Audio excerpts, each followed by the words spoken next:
If we want to know who leaked the special counsel's long list of questions for the president, we need to ask, who stands to most to gain?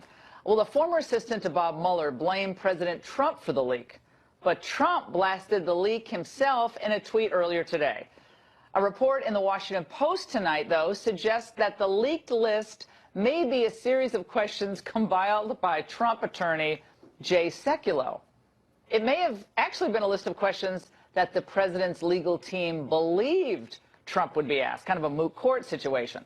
Let's ask two top legal minds why they think the list was leaked. Former U.S. Attorney for the District of Columbia, Joe DeGeneva, and former Whitewater Deputy Independent Counsel, Saul Weisenberg. Joe, let's start with you. I mean, the intrigue about who leaked what and who has motive. I mean, it's like Columbo here, Joe. But I actually don't care who leaked it. Yeah. I think what's important is that these are clearly the types of questions that have been discussed between the president's team and Mr. Mueller. And the question is, what do these questions say? They say that the investigation is now lurching into territory protected by the constitutional privileges of the President of the United States, and that if Mueller, let's assume these questions are accurate, that this is what Mueller wants to ask.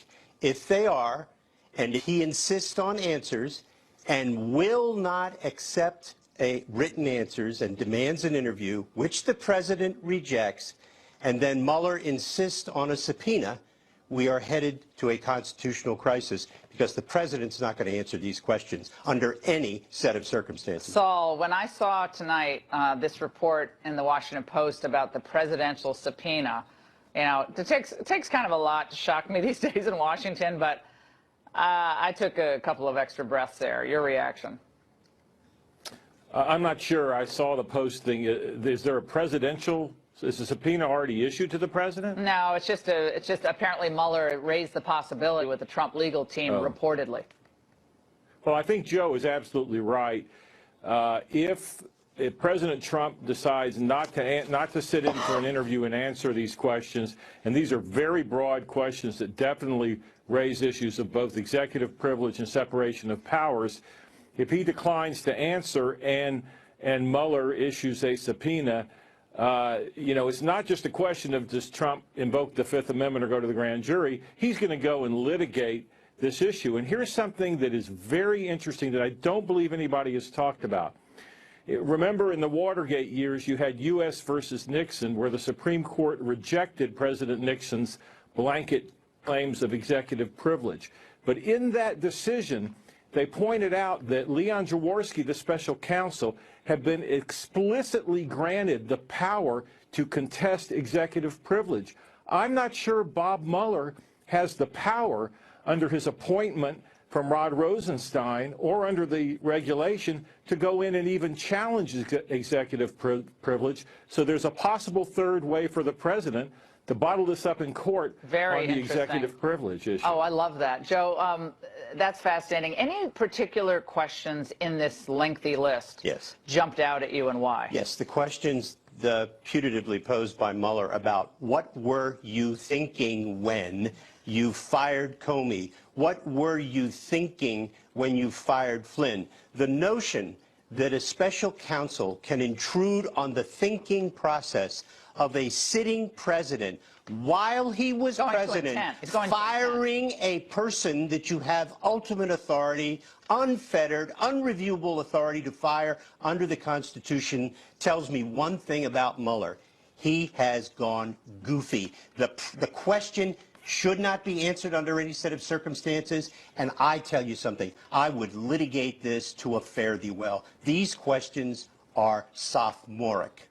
Saul, any particular questions that you have in mind that would be especially problematic for this president to answer? I mean, I wouldn't, as a lawyer, I would not recommend that he do this interview under any circumstances. I didn't think so before, and I certainly don't think so now. Maybe some written answers, like, you know, but I mean, maybe maybe a poetry or a haiku I'd send back to Mueller. But at this point, I wouldn't be engaging with that group.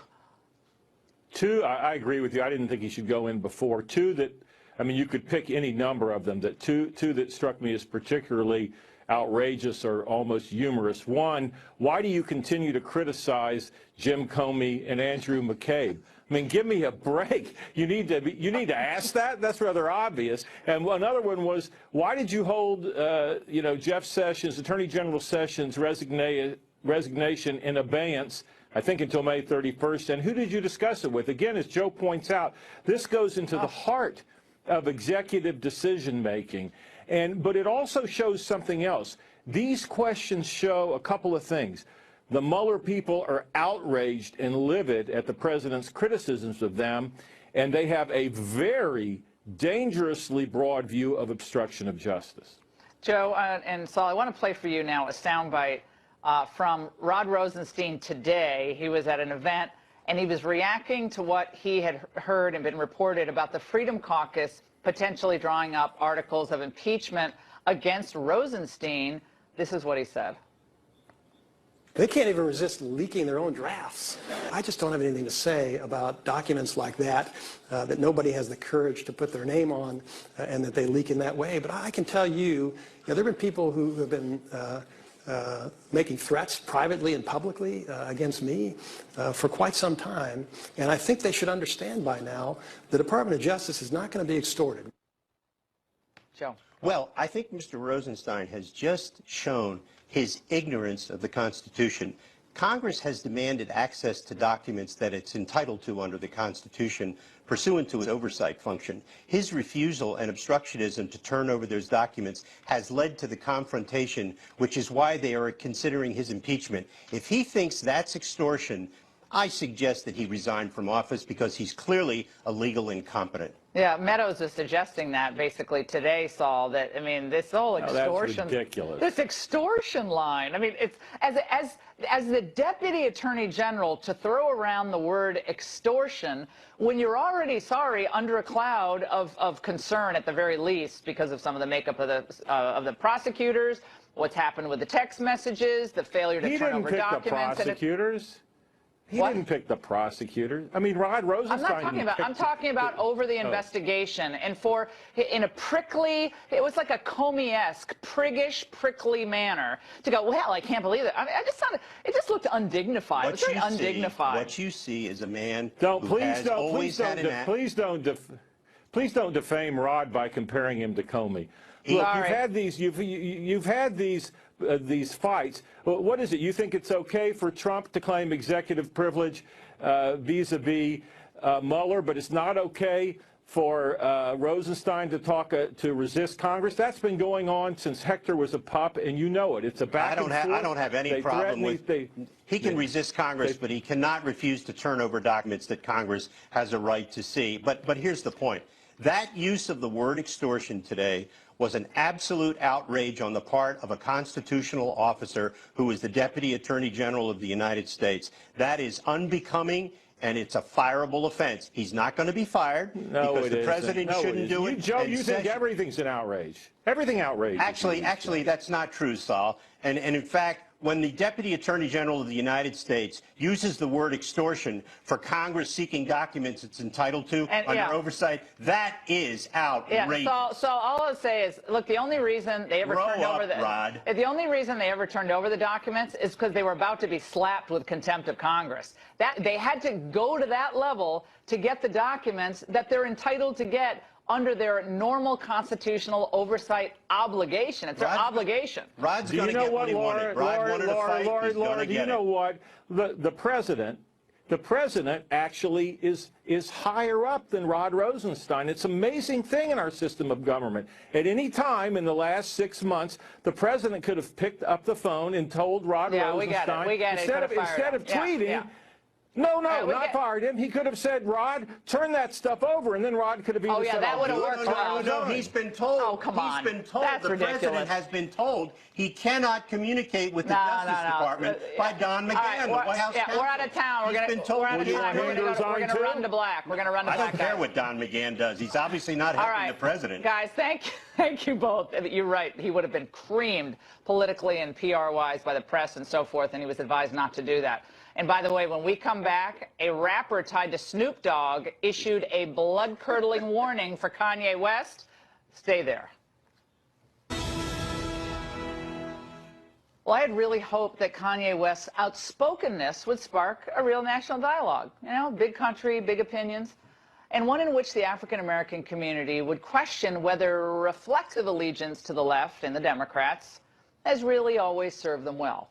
Well, Kanye West in recent days has been really vocal in his support of President Trump and free thought. But some of the left, they just cannot tolerate dissent. And now Kanye is facing a very public threat to his safety from a rapper tied to Snoop Dogg. Yo, national alert. All the Crips out there, y'all Kanye up. Better not ever see you in concert.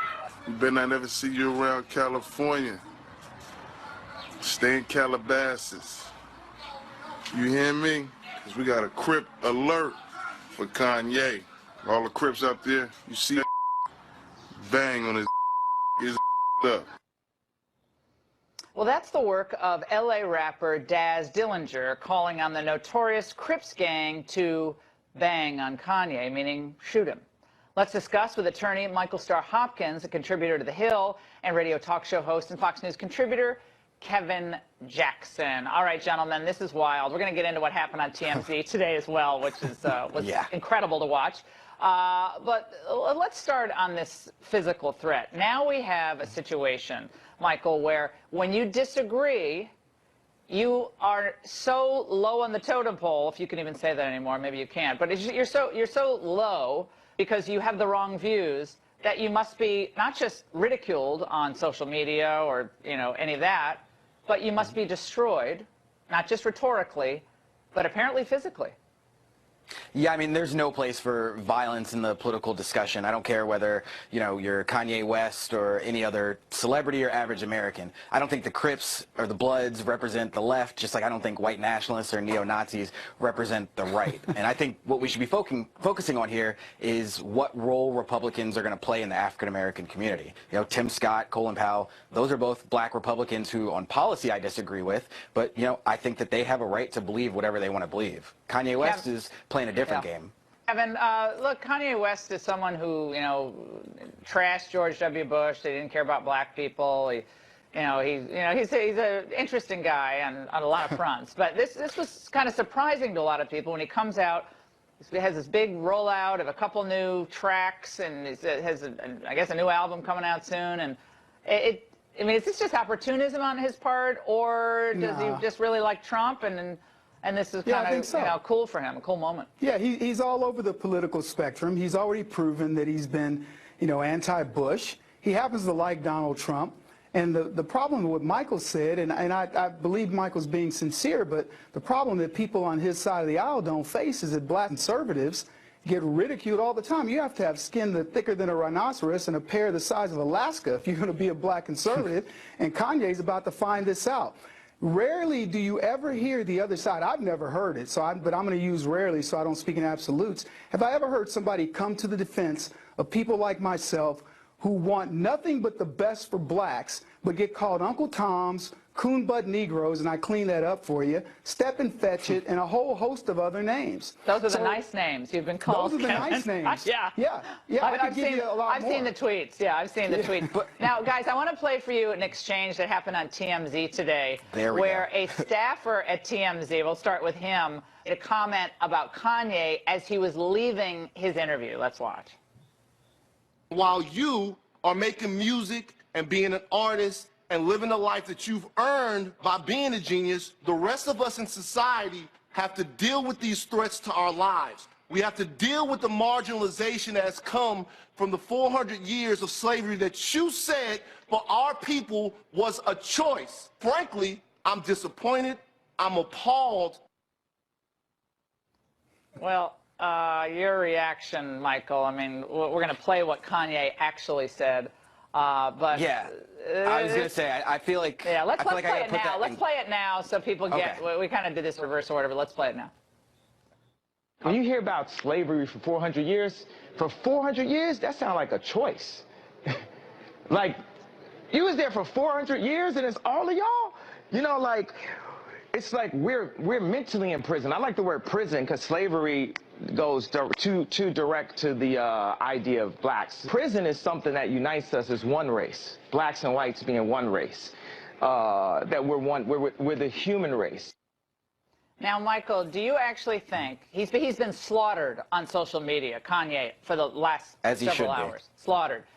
But do you actually think he meant, in this kind of casual conversation on TMZ, that the horrific act of slavery was a choice that people were making? Do you think that's what he actually was trying to convey?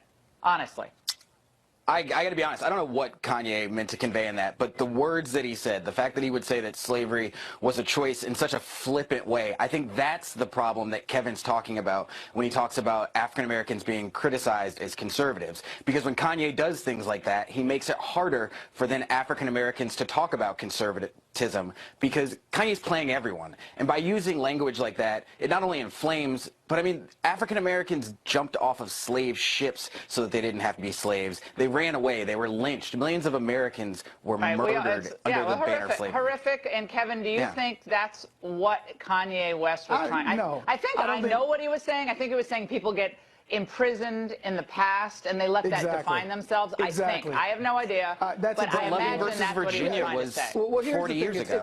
It's tough to say what exactly he meant, because to Michael's point, you don't know what's in Kanye's head. However, I do believe that what Kanye is saying is that there came a point where there was a choice. For example, once we got out of slavery during Reconstruction, there were many blacks who did want to stay in that environment because they had been conditioned for that. I would say to you today, we have more blacks enslaved than we ever had in the 1860s. But you see that's right there, using that kind of language, saying blacks are enslaved. Michael, don't they're not enslaved. No. But as a black man, you don't get to say. I don't really care what you think about what I say. What I'm telling you is care about what your father, what your grandfather, the people who got you here said. Try to do one at a time, guys. Go ahead. What I care about is that today we have young blacks who are taught that slavery is such a bad thing. It's for things that they haven't been through. It is a bad thing. Let me finish, Michael. They've been taught that the lack of civil rights. By the way, all things done by the party that Michael supports and votes for are such bad things. Come on, when dude. In fact, now you're just being full of crap. Because you know that the Republicans and Democrats flipped. The Republicans and Democrats don't talk to me about flipping. Lincoln was a Republican under a different banner. Lincoln here, guys. We're not going to solve Lincoln. You got to wrap it up in like 10 seconds, Kevin. Let me just say this. The issue is we got to get out of this mentality that everything in America is anti-black, relating back to something that's 150 years old. It's ridiculous. All right. Loving versus Virginia was in my parents' lifetime. My grandparents were the first integrated class. That's not a long time ago. What about you, so Michael? Don't pretend. What about the people of today? Are they still? I was the only black kid in my AP classes. I've been pulled over multiple times. We all have stories. Blacks, Michael? Was it because they didn't allow blacks? Guys, drink whatever Kool-Aid you want, champ. All right, guys, we have to have a conversation, an honest conversation, and try to be as civil as possible and allow each other to make their points. I think you both made your points tonight, and we're going to continue on this. This is, I mean, it's really important, and you guys both have a really powerful voice, and we appreciate you both coming on. Thanks so much. And why are gun control advocates, this is another issue, so willing to use the threat of violence? Is that really happening? Well, we'll debate it next.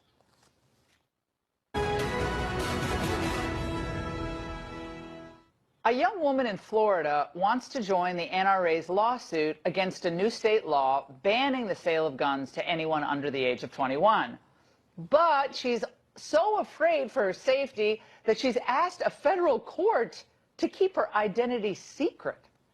Backing that woman in court filings, the NRA cited their top Florida lobbyist, Marion Hammer. The 79-year-old great-grandmother says she's received scores of vile and vulgar phone calls, including death threats. This on the heels of NRA spokeswoman Dana Lash and Washington NRA lobbyist Chris Cox saying that they and their families have been harassed at their homes. Let's debate these tactics with radio talk show host Chris Hahn, a former aide to Senator Chuck Schumer, and Grant Stinchfield, who is the host of Stinchfield on NRA TV. Gentlemen, it's great to see you. Grant, let's start with you. I know you're familiar with some of these tactics. And look, I have to say, both sides on this issue can be really bad on social. I mean, social media has just devolved into the worst. I mean, people take things the wrong way, or people say things they never say in person. So both sides do these things. It is ironic, however, that the group that claims to be for love, peace, and harmony does seem to inspire some of the vilest of the threats, and you've experienced them yourself.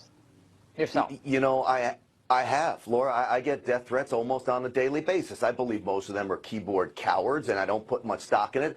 But it only takes one nut job, and certainly you see what happens to leadership at the NRA, but it's not just leadership there and people I work with. These are conservatives. Anybody that has a loud voice in this nation is being targeted, and I believe they're being targeted because the left has no other message out there. They don't have vision, they don't have policy, so what do? They turn to violence, and they take it to people to silence their voices. Look, Laura, they call us child murderers, they call us terrorists. What are they doing that for? To dehumanize it and then somehow make it okay for supporters to come out and threaten us. I promise you, it is not going to work. Yeah. Threats won't work. We're going to keep with the voice and be strong. Chris, I'm for more speech, not less speech. I want you to respond, but I just think we need more speech. I don't like limiting people's speech. I don't like taking out recriminations against people because they disagree. I think a robust exchange of ideas is great in our country, and we should encourage it. I do believe there is, and especially on these, what, a 79-year-old great-grandmother. I mean, I'm going to read some of the things that are written about her. It is, I mean, it's the lowest of the low. I think we all agree on that. But Chris, go ahead. You were shaking your head when yeah, look, I agree 100% that, you know, the First Amendment is important and free speech is important, especially political speech, which we have learned is the highest form of protected speech in this country. Where I disagree with my fellow panelist here is when he says it's the left doing this. People who make these kinds of threats are crazy, whether they are on the right wing crazy or on the left wing crazy. They are not part of any mainstream movement. They're not part of any political party or any real ideology. They are mentally disturbed, and of course many of them are keyboard cowards. Look, I get horrible things said to me all the time. We talked about this last week, Laura, but that doesn't stop me from talking. It shouldn't stop Marion Hammer from talking, even though I disagree with much of what she stands for. And it should have stopped her from going to that hearing. I understand that she didn't go to a hearing on a bill because of some of these threats. And I think that might have also had something to do with the fact that that bill that she, you know. I got it. It is what it is. Right. But my question is, why do we hear such, precious little in the American media about those types of threats against individuals who are real strong advocates of the Second Amendment? And again, I say one of the let me just read some of these so people understand what I'm talking about. A lot of people aren't on social media. This is a tweet, April 22nd. It's not very Christian of me to say this, but I hope Marion Hammer falls down a flight of stairs and breaks a hip. It would be good for humanity. I can't wait till the day I flip on the news and see you mourning a gunshot victim. You're disgusting and exactly what's wrong with people today. I seriously hope karma comes around for you soon. Grant, I get this kind of stuff pretty much on a daily basis as well. Unless it's about children or the elderly, I think a lot of this can be discounted. But the media really, they don't report on this stuff fairly. They really don't. It's always a one-sided deal. If I called the police every time I had a death threat leveled against me, the cops would be at my house almost every day. The problem is these are all great stories to talk about. The real problem is the left's violence. The left has shown, I mean, you look at Trump's inauguration. You look at people getting beat up for wearing a Trump hat. You look at Women's March organizers calling for jihad on the White House. You are absolutely, look, you're wrong here. How am I wrong? It is not a particular ideology. Calls for jihad on the White House. Sir, excuse me, sir. Okay, you are wrong. It's not a particular ideology. It is crazy people. Anybody who engages in that behavior should not be assigned an ideology. Going back to the free speech issue. They should be assigned the label crazy and nothing else. Let's go back to the free speech issue. We'll end with that, guys, and we're out of time. But I will say what we've seen at Berkeley, what we've seen at colleges in shutting down speech has been violent, and it's been overwhelmingly on the left. More speech is better. Yeah, I don't know if you remember the Tea Party in 2010, but they shut down a lot of free speech. Stay right there. A lot to get to. And tonight we talked to former Syracuse professor Stuart Card, who says he was fired for defending free speech on campus. Card says he was fired after he privately disagreed with the school's expulsion of students for their crude skits at a fraternity roast. Let's find out exactly what happened from the professor himself. Stuart Card, welcome to the Angle. Professor, Look, my producer watched the video, the fraternity video. I guess it was an internal video. It wasn't posted on social media. And it was gross. I mean, I don't know why people make these videos. It was gross and it's profane and so forth. They say it was a satire, actually ridiculing a conservative who apparently was, you know, a bad person, even racist and so forth. You wrote a statement, an email to the administration, and you said the following: I strongly believe that reinforcing the current myth that individuals are likely to be damaged by exposure to expressions that they find offensive and thus require pampering is a disservice to our students and our profession. I know my view on this is out of sync with current opinion, but I was toughened as a youth, not just by emotional bullying, but by physical beatings by much older and larger students. I survived. I got stronger. I mean, that's... And then you're separated from the university for that? Well, I have to say, this isn't really about Syracuse University. I love Syracuse University and the good people there who are doing what they assume and feel is right. This is really about ideas, not specific institutions or individuals. It's about the ideas of free speech and reason versus some dangerous, irrational myths that have swept the campuses around the country. I don't know whether I was really fired or I quit. We might say that the university and I reached a mutual agreement that the beliefs and values of the university are no longer the beliefs and values. Well, hold on, Professor. You don't know if you, that's cute. You don't know if you quit or you're fired. I mean, was there some type of release they made you sign? Did they? No. No, they didn't. Okay. Well, you said when I sent that email, I concluded it with if my position on this is so objectionable as to render me disqualified from further service to our students, then put me on a list of don't use me as an adjunct anymore. And the answer came back, yes, indeed, your values are not in alignment with those of our college, and so we don't need your services. It's a little obtuse. Don't be obtuse. You were fired because you wrote that email saying, I'm concerned that we're coddling students, coddling them and trying to protect them from all these offensive ideas is not going to help anyone. It's not going to advance the cause of learning. And that was the thing that they ultimately said, yeah, you're right. We don't want someone like you at our university. You know, and I know you're protective of Syracuse. That's nice. But the atmosphere on college campuses today, on a scale of 1 to 10, 1 being the most pro-free speech and 10 being the least pro-free speech, where do you rate it? I'll give it an 8, but I'm shooting from the hip because I hadn't thought about that number before. Another one of these myths that I'm talking about is this myth that's really prevalent, not just on the SU campus, but on other campuses that I've been to, that all educated, intelligent, good people think pretty much the same on certain key issues where the correct answer is obvious. And obviously that's a myth. Yeah, excellent and I'm guessing it's that myth we're going to have you on radio the... tomorrow. Great point, as always. Stay with us. Before we go, let's take a look at a tweet we received during the show. John tweets, this is a slap in the face to all of the millions of illegal immigrants like myself who went through the process, paid and waited years to have the honor to be U.S. citizens. I second that emotion. Great point. Shannon Bream is up next. She has Congressman Matt Gaetz, all the intrigue about what's happening now on Capitol Hill, and Rod Rosenstein. Shannon, take it away. We're going to talk the I word, impeachment, tonight. Laura, thank you very much. This is a Fox News alert. Breaking news from Texas, where there's a brand new legal showdown over DACA. Attorney General Ken Paxton will join us live to explain. Plus, new reaction tonight to Fox's exclusive Senate primary debate in West Virginia. That is straight ahead. And she is a 6-time Olympic medalist who says California is making it nearly impossible for her to train for competition. So why she's taking the state to court over the Second Amendment. Hello and welcome to Fox News at Night. I'm Shannon Bream in Washington. Breaking news tonight, the Mueller probe reaching a new stage with talk of a presidential subpoena and questions allegedly for the president leaking out through the New York Times. A former attorney to the president telling the special counsel, quote, this isn't some game, you're screwing with the president of the United States.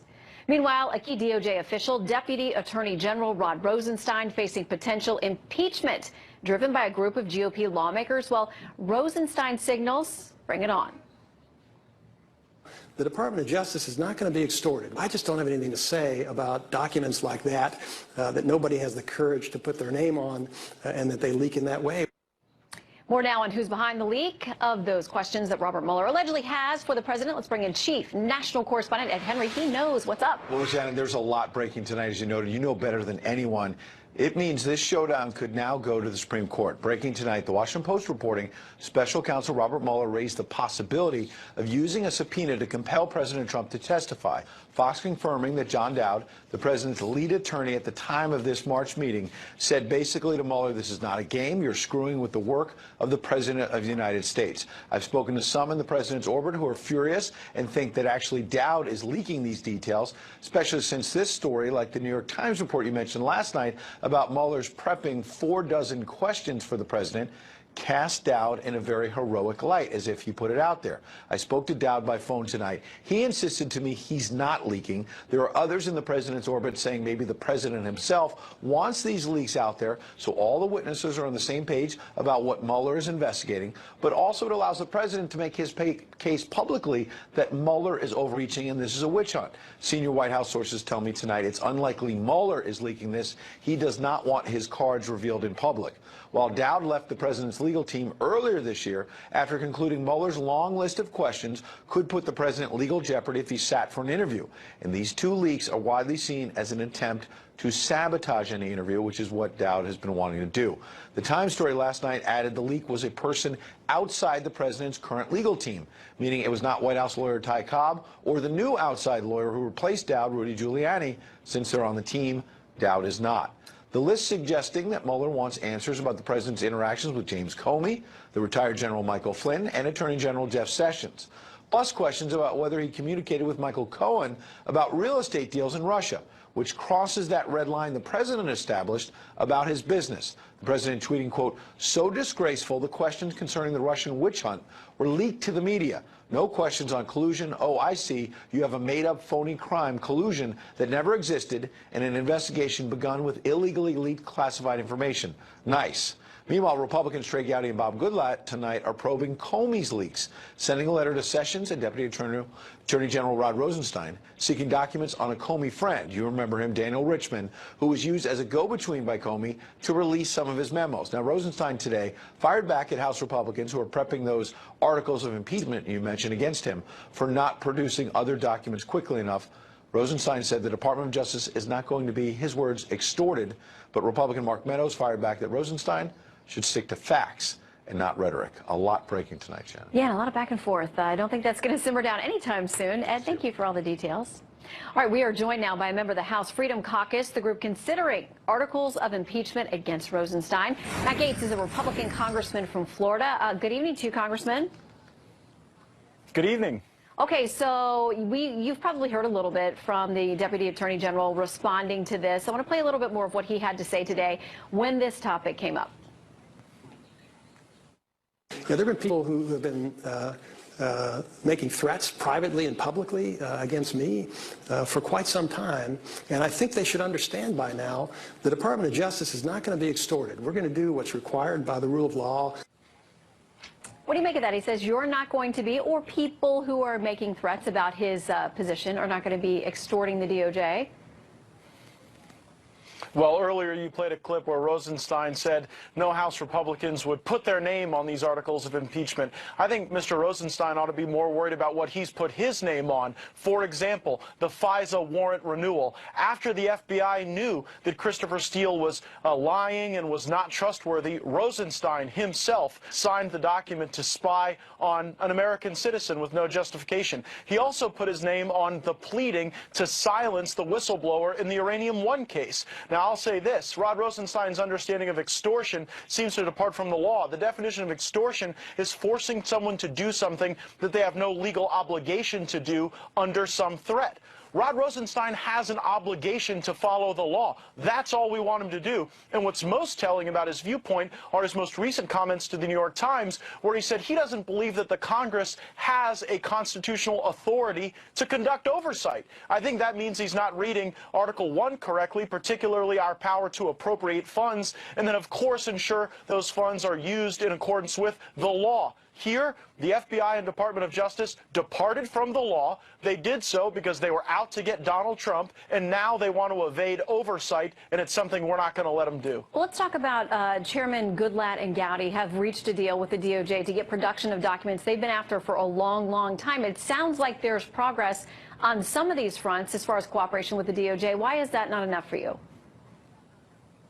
Because we're not getting the documents fast enough, Shannon. We've requested 1.3 million documents, and we've received only a few thousand at a time. That's entirely inappropriate. And again, now Rosenstein has shown his cards. He says he doesn't believe that we have a constitutional ability to even conduct oversight. So here's what I think's happening. I think at the Department of Justice and at the FBI, they know they did wrong in these FISA warrants that were based on false information where they were not disclosing all the material facts to the court. And so they're hoping that if this just takes long enough, and if they survive to the November elections, there's a chance that Democrats will take control, and then there will be no meaningful oversight. There'll just be a continuation of a witch hunt against the president. Quickly, so time is not our friend, and that's why we need to act quickly. Quickly on this idea of the fall elections, which you mentioned, Jennifer Rubin, who is billed as a conservative blogger over the Washington Post, says this: these people, meaning you guys talking about impeachment, are nuts and unfit to hold office. Enough. Vote them out.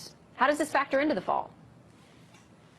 Well, she has one vote just like everybody else. The folks in my district, and I think across the country, are fed up with the mistreatment of our president. We got a president who's out there trying to denuclearize the Korean Peninsula, to face down Iran, and he's having to deal with this ludicrous investigation that was never based on fact, where there's been no evidence of collusion, and which, by the way, if there even was a prosecution, Rod Rosenstein would be a witness based on the questions that were released about James Comey's firing. So you can't oversee an investigation when you could potentially be a witness in that investigation. These aren't things that are nuts. We just want the law to be followed.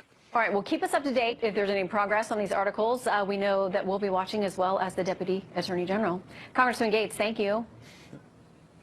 Thank you. All right, on the other side, many are suggesting it was the president's own legal team, by the way, who leaked those nearly 4 questions. If so, what was their motive? Let's talk about it with our legal eagles. Harry Littman, a former U.S. attorney and DOJ official, and constitutional law attorney Robert Barnes. Welcome to both of you. Glad to be here. Okay, so the president, Ed mentioned this, had a tweet saying it's so disgraceful that these questions about the Russian witch hunt were leaked to the media, but a lot of people think it's his team, either current or former, who leaked them. Howard, I'll start with you. What do you think? You want to start with me, Shannon? Yeah. Yeah, I don't think it was Mueller. I mean, Mueller has been largely touted as the most leak-free operation in Washington history. And it stands to reason that somebody on Trump's team, because that's where the leaks have been coming from in general, you want to ask, why are they doing it? And I think probably to try to set up an argument that Mueller is aiming very broadly, that he's overreaching, and to try to pave the way for not cooperating fully. That would be my sense. No evidence that that Mueller has leaked a single thing since the probe started. Yeah, and Robert, you know, a lot of people think that it was the president's own legal team, either past or present, who leaked these questions, because what we're told is that he was, quote, furious or very upset after hearing these questions and what was out there and seeing what was on the list of questions. Is this his own team warning him, as he continues to say he wants to sit down with the special counsel team and talk to them? Robert, is this their way of warning him by saying, by the way, just get a look at what you're going to have to answer? And these aren't just topics. I mean, these aren't just questions. These are probably just the topics. Probably a lot more questions. Well, it's definitely possible. I would note that Manafort's team today or yesterday filed a motion with the court noting the long history of Mueller leaking in this case, so they clearly have a different interpretation of Mueller's history of leaking. But I concur that, in fact, what these questions do is they embarrass Mueller because they expose the complete lack of evidence of any criminal collusion involving the campaign and President Trump. 95% of the questions have nothing to do with the campaign at all. Most of them have to do with things that involve attorney-client or executive privilege. And it's embarrassing because it's the contrast between how Hillary was treated by James Comey, Bob Mueller's buddy and longtime pal and protege, where she was given the opportunity, her interview was done after the clearance letter had already been done, the closing letter had already been done, immunity had been given out to all of her key people, and her questions were not even under oath with her counsel present. And yet here you have Bob Mueller threatening to issue a grand jury subpoena for the first time in history to a president of the United States. So the contrast, the exposure of these questions definitely helps the president, so it wouldn't surprise me that someone close to the president did do so. Okay, you mentioned the subpoena report from the Washington Post this tonight. In a tense meeting in early March with the special counsel, President Trump's lawyers insisted he had no obligation to talk with federal investigators probing Russia's interference in the 2016 presidential campaign. But special counsel Robert S. Mueller III responded that he had another option if Trump declined. He could issue a subpoena for the president to appear before a grand jury, according to 4 people familiar with the encounter. Want to get reaction from both of you. Harry, we'll start with you. Sure. I don't doubt it at all, because eventually he's going to insist on some answer of questions under oath. And if Trump absolutely refuses, that's his path. I think Robert's wrong. And a subpoena has issued before for the president's testimony. That was in the Clinton case. Starr issued a subpoena. Clinton voluntarily complied with it, but it had been issued. But that's just sort of, you know, the straightforward tool that he has. Most people think it will be easily honored. I tend to think it's that the Trump team will have some more arguments than others. I want to say quickly, Roberts has sounded this refrain again, no evidence of collusion, and that just strikes me as very puzzling, because we know that Mueller, by his charge, has not come forward with his case yet. We have much reason to believe he's gathered all kinds of evidence, has secured many convictions. We gotta wrap go up. ahead. Okay, Robert, quick final word to you on that. Sure. The reality is there's no evidence of collusion by the nature of the questions, which don't point to any evidence even relating to the campaign. Independent of that, there are serious constitutional questions with any grand jury subpoena. The Ken Starr subpoena was withdrawn, and so it didn't end up getting fully contested and go up through the court system. And there are serious, both scholars on the left and the right agree, there are serious constitutional problems and questions about any use of criminal process against the President of the United States, particularly from a rogue prosecutor like Mueller. Oh, we got to leave it there, Harry. I know you'd love to respond. Harry and Robert, thank you both. Come back soon. Thanks, Shannon. Thank you, Bob. All right, a respected foreign policy voice may be giving the White House cover tonight as the president considers pulling out of the Iran nuke deal ahead of a May 12th deadline. Former Secretary of State Condoleezza Rice surprising some with her statements delivered a day after the government of Israel unveiled a massive trove of intel it says it has on Iran. Kristen Fisher tracking it all. Hi, Kristen. Hey, Shannon. Well, we're now 11 days away from this deadline, and what we're seeing are the closing arguments, really, from leaders all over the world as they try to persuade President Trump to either stay in or get out of the Iran deal. One day after Israeli Prime Minister Benjamin Netanyahu revealed a massive archive of stolen Iranian nuclear plans, he made his case again on Fox and Friends, claiming that those plans, stolen by his country's spy agency Mossad, are proof that President Trump should pull out of the Iran nuclear deal. Its implementation was premised on the fact that Iran would come clean, and it would admit if it had any nuclear weapons program. They didn't come clean. They lied. One item after the other. They lied to the International Atomic Energy Agency, and they were supposed to come clean. That was the premise of the deal. So the deal was flawed from the start by many things, but including on this very central premise. Condoleezza Rice, the former Secretary of State under George W. Bush, says the stolen plans confirm what we already knew, that the Iranians were lying about the extent of their nuclear program.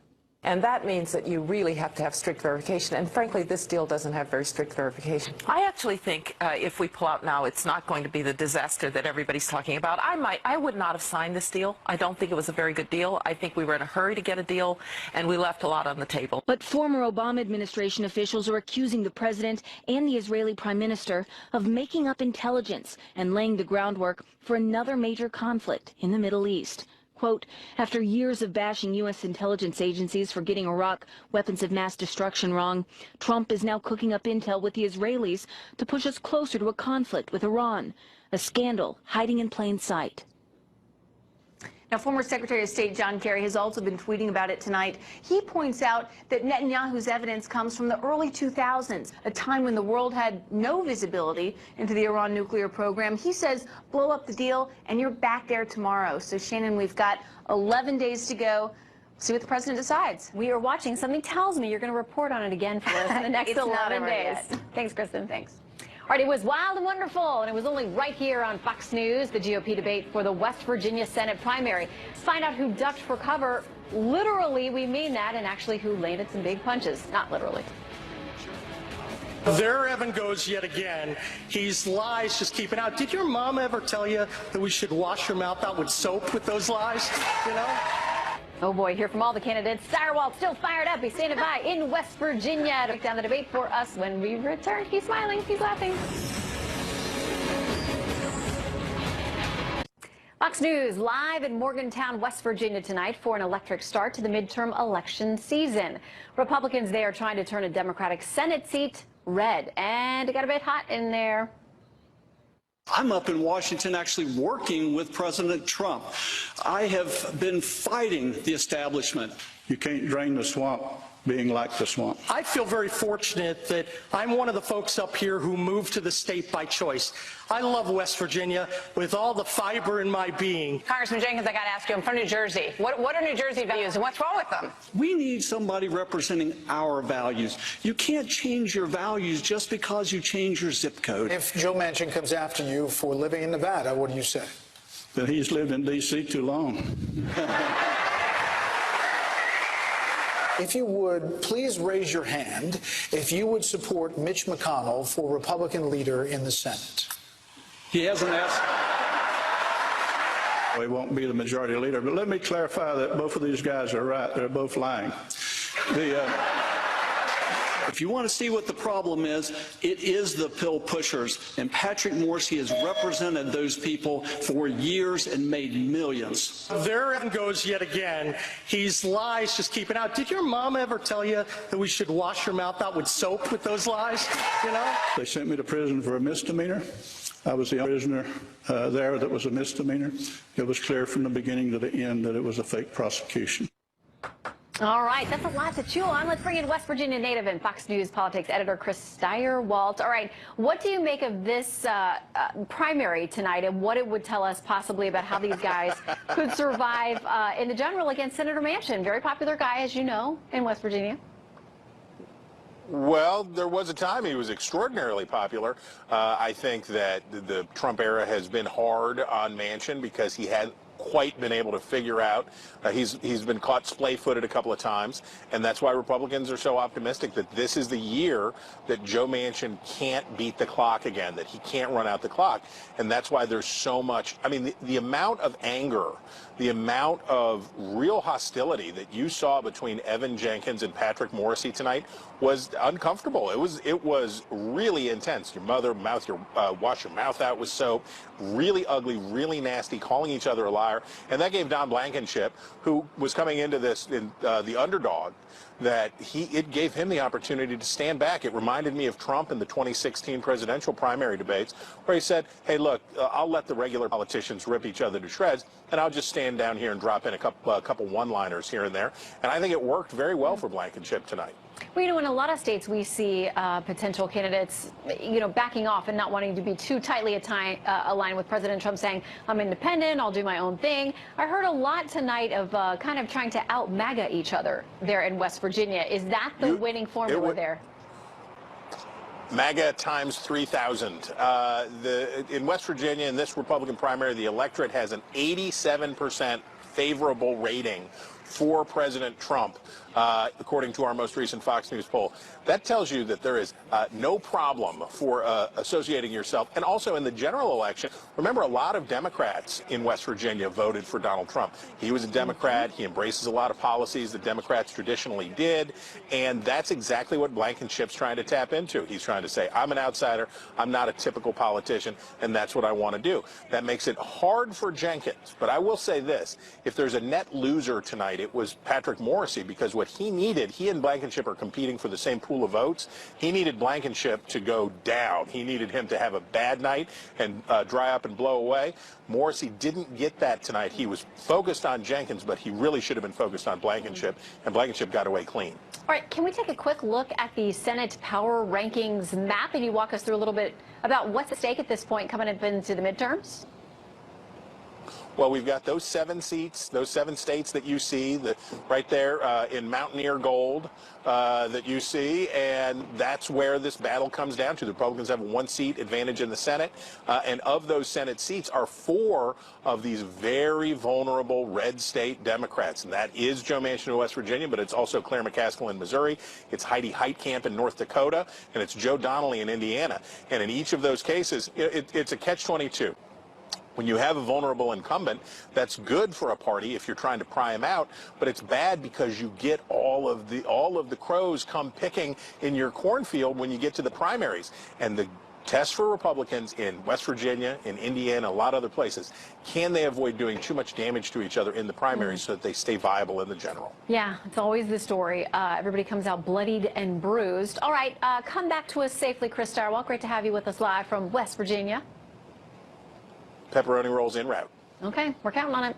All right, California's strict new gun and ammunition control laws were supposed to be the cutting edge in progressive gun control.